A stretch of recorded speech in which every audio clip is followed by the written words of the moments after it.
Hello guys, ഇന്നത്തെ ഞങ്ങളെ ഉച്ചഭക്ഷണേ ചോറും ചാളക്കരുവാട് കാന്താരി മുളകും തക്കാളിയും സവാളയും ഇട്ട് വശക്കിയത്.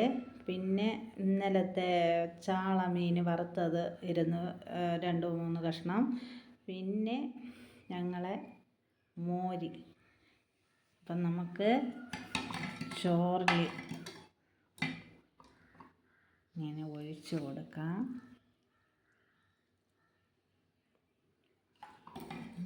നമുക്ക് കുടിക്കാനും എടുക്കാം.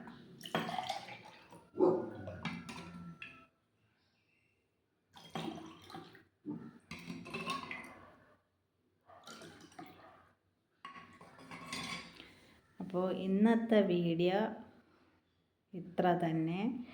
നിങ്ങൾ വീഡിയോ ഇഷ്ടമാവുകയാണെങ്കിൽ ലൈക്കും സബ്സ്ക്രൈബും കമൻറ്റും ചെയ്യാൻ മറക്കല്ലേ.